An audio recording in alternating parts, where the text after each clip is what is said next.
क्या आपने कभी सुना है कि हम सबको बोला जाता है कि आप जो चाहो वो बन सकते हो, जो चाहो वो कर सकते हो लाइफ में, आप जैसा चाहो वैसा बन सकते हो, जिस लेवल तक जाना चाहो उस लेवल तक जा सकते हो। तो इस वीडियो में बात करेंगे कि नथिंग इज़ इम्पॉसिबल, जो एक टर्म है, जो ये फ्रेज़ है नथिंग इज़ इम्पॉसिबल, इस चीज़ को क्यों बोला जाता है, कि क्या सब कुछ पॉसिबल है भी या नहीं। और दूसरी चीज़ जो हम बात करेंगे वो है न्यूरोप्लास्टिसिटी के बारे में।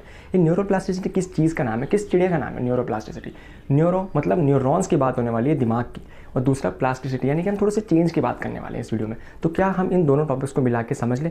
तो हम इन दोनों टॉपिक्स को मिला के समझेंगे आज कि न्यूरोप्लास्टिसिटी एक्चुअल में होता क्या है। तो हम सब ने सुना है कि न्यूरॉन्स जो होते हैं वो दिमाग में होते हैं, हमारे एक न्यूरोलॉजिकल पाथवेज बन जाता है माइंड में। क्या आपने कभी सोचा है कि हम सुबह उठते हैं, फिर अलार्म बंद करते हैं, फिर चलते हैं, फिर वॉशरूम जाते हैं, फिर फ्रेश होते हैं, फिर नहाते हैं, फिर कपड़े पहनते हैं, फिर खाना जब हम खा रहे होते हैं, तो क्या हम इन चीज़ों के बारे में सोच रहे होते हैं? जब हम वॉक करते हैं तो क्या हम चलने के बारे में सोच रहे होते हैं कि अब हम अपना लेफ्ट फुट आगे बढ़ाते हैं, फिर राइट आगे बढ़ाते हैं और तब हम चलते हैं?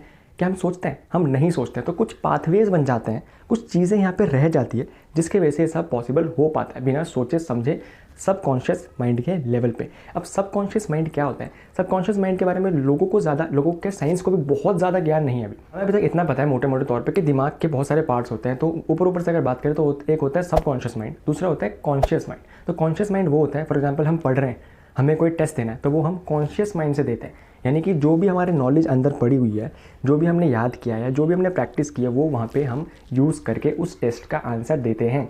दूसरी चीज़ सबकॉन्शियस माइंड, तो जो भी हम चीज़ों के बारे में ज़्यादा सोचते नहीं है, for example driving a bicycle या फिर ड्राइविंग अ कार, जो भी ये चीज़ें होती हैं, फिर खाना खाना या फिर जो भी ये चीज़ें होती हैं, इसमें हम ज़्यादा सोचते नहीं हैं, जो ऑटोमेटिकली होती हैं, होती जाती है, हम ज़्यादा सोचते नहीं हैं, ज़्यादा एफर्ट्स नहीं डालते, वो होते हैं सबकॉन्शियस माइंड के लेवल पे।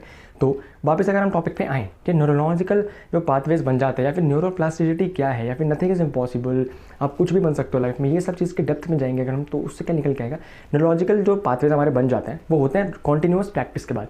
जब हम कुछ चीज़ें डे बाई डे हम करते हैं तो उसके एक पाथवेज बन जाते हैं। यानी कि अगर आप रोज़ ड्राइव करते हो तो आपके दिमाग में पाथवेज बन चुके हैं कि आप एक अच्छा ड्राइवर हो। एक अच्छा ड्राइवर कोई कैसे बनता है? जब वो रोज़ प्रैक्टिस करता है, राइट, उस चीज़ को वो अपने ब्लड में लेके आ जाता है। एक चीज़ और बहुत फेमस होती है, वो है मसल मेमोरी। यानी कि किसी शॉट को, फॉर एग्जांपल क्रिकेट की बात करें, किसी शॉट को हम 10 बार, 20 बार, 1000 बार, 10,000 बार प्रैक्टिस करें तो उसको बोलते हैं मसल मेमोरी में आना। यानी कि उस तरह से जब हमारे क्रिकेटर के पास एक बॉल आती है फॉर एग्जांपल, और वो अगर वो शॉट उसने 1000 बार, 10,000 बार, 20,000 बार, 1,00,000 बार अगर उसने प्रैक्टिस किया है, तो वो क्या होगा कि उसके मसल मेमोरी में आ जाएगा। यानी कि जैसे ही वो बॉल आएगी, बिना सोचे समझे ऑटोमेटिकली उसका हाथ वो वाला शॉट लगा देगा जो उसके मसल मेमोरी में है। यानी कि एक पाथवे बन गया। तो अब तक हम क्लियरली समझ चुके होंगे कि न्यूरोलॉजिकल पाथवे एक्चुअल में होता क्या है, और प्रैक्टिस के साथ साथ वो आ जाता है।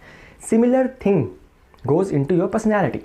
यानी कि जब हमें बोला जाता है कि आप जो चाहो वो बन सकते हो, जो चाहो वो कर सकते हो, तो ये काफ़ी हद तक सच है। इसकी बेसिस भी है जो है scientific basis, and it is absolutely proven. इस चीज़ को, इसको कि आप कुछ भी बन सकते हो, जो चाहो वो कर सकते हो, उसको बोला गया है न्यूरोप्लास्टिसिटी। अब न्यूरोप्लास्टिसिटी को अगर हम अच्छे से समझें तो वो है कि अगर आप, अब देखो, अगर मैं भाई अपना फ़ोन उठाऊँ और अभी मैं गूगल कर रहा हूँ, तो मैंने अपना ब्राउज़र खोला। अब मैं अगर सर्च करूँ, अरे उससे पहले मैं अपना सर्च रिजल्ट ज़रा हाइड कर देता हूँ कि तुम देख लो।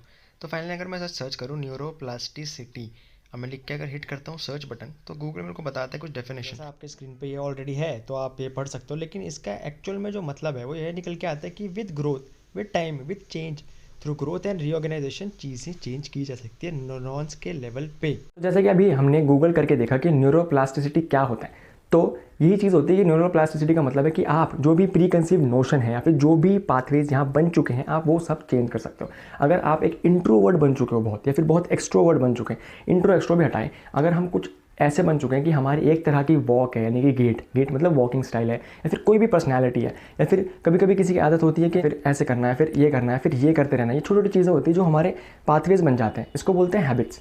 अब जो भी हैबिट्स ये ख़राब बन जाती हैं उसको, या फिर कोई ट्विच करने लगता है, तो वो पाथवेज बन जाते हैं। इन सब चीज़ों को, बहुत बेसिक एग्जांपल दे रहा हूँ, इन सब चीज़ों को छोड़ा जाता है। न्यूरोप्लास्टिसिटी इसका नाम है कि कोई भी चीज़ अपडेट की जा सकती है हमारे यहाँ पे न्यूरॉन्स के लेवल पे, और जब ये चीज़ अपडेट की जाती है तो हम ग्रो कर सकते हैं। और कोई भी चीज़, कोई भी बैड हैबिट, चाहे वो अल्कोहल हो या फिर कोई भी चीज़ हो जिसके यहाँ पे पाथवेज ऑलरेडी बन चुके हैं, या फिर कोई भी ऐसी चीज़ जो आपकी हैबिट बन चुकी है या फिर आपकी पर्सनैलिटी में आ चुकी है, वो सब छोड़ जा सकते हैं। इट इज़ साइंटिफिकली प्रूवन, और इसी चीज़ को बोलते हैं न्यूरोप्लास्टिसिटी।